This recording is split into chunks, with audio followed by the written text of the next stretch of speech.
Okay, today we're making the most delicious, soft and buttery pineapple upside down cake. It has that caramelized pineapple and cherry topping that gets all gooey and golden in the oven with the most moist cake underneath. I promise you're going to love it. So to start off, you want to preheat your oven to 180°C or 350°F conventional, and then prepare the top of our pineapple upside down cake that goes on the bottom of the cake pan. So for the topping, you want to prepare the pineapples first. So for this recipe, you want to use canned pineapple slices. You're going to need about 6 round slices, and make sure to reserve the liquid in the pineapple can for later. And you want to blot the pineapple pieces dry with a paper towel, otherwise there'll be too much liquid at the bottom of the pan. Now once that's done, you want to leave one slice whole and then cut the rest in half and set the pineapple pieces aside for now.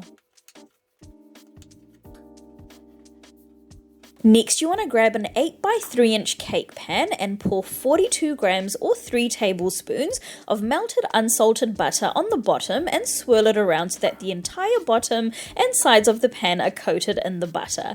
I like to use a pastry brush to help spread the butter on the sides of the pan.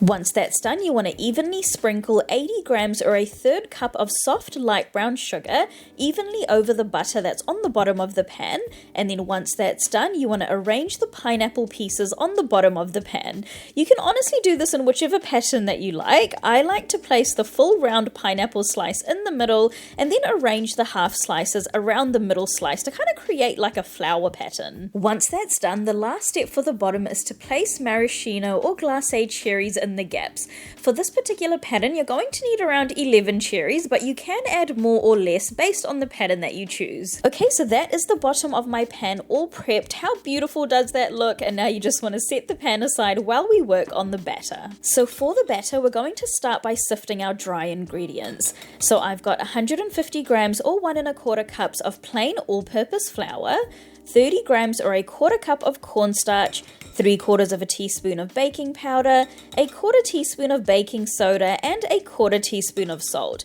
Using a whisk, give that a good mix until it's well combined and set it aside for now. Next, in a large bowl, you want to add in 57 grams or a 1/4 cup of room temperature unsalted butter, 150 grams or 3/4 of a cup of white granulated sugar, and 52 grams or a 1/4 cup of unflavoured vegetable oil. I use canola oil. And then using a hand or stand mixer on a medium speed, you want to cream that for 2 minutes until it's light and fluffy.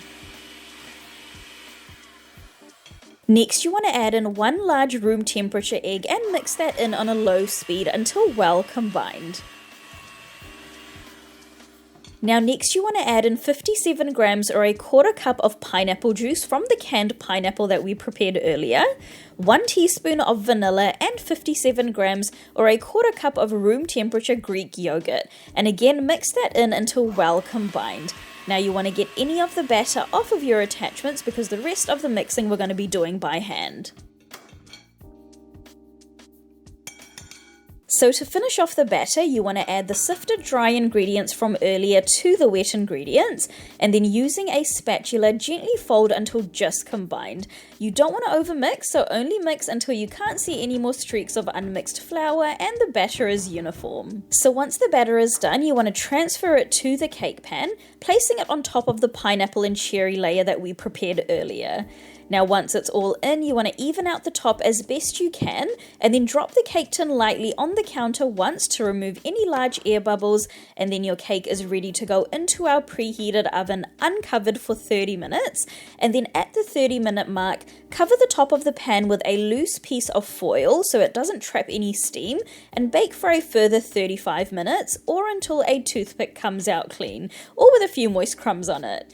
Now the aluminium foil will just prevent the top of the cake from over browning. Now once the cake is done, you want to let it cool in the pan for 20 minutes before running a thin knife along the edges of the pan to release the cake, and then we're going to turn the cake out onto our serving plate. So the best way to do this is to place the serving plate or cake stand upside down on top of the cake pan, and then hold the cake pan and cake stand together and flip the cake over.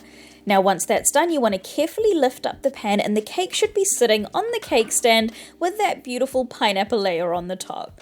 Now one of my pineapple pieces stuck to the pan, which sometimes does happen, but I just lifted it out and placed it onto the cake where it's supposed to go, and honestly no one will even notice. So that is our cake ready, and now you just want to let it cool to room temperature to make it easier to slice, and then it is ready to serve. This pineapple upside down cake is honestly so buttery and moist. It has the most wonderful tropical flavor, and that classic caramelized top is honestly the star of this cake. It is so good. So that is it for today, guys. If you do decide to give this recipe a go, then please do leave a review on our blog. It really helps our content out here at Cakes by MK, and I'll see you in the next video.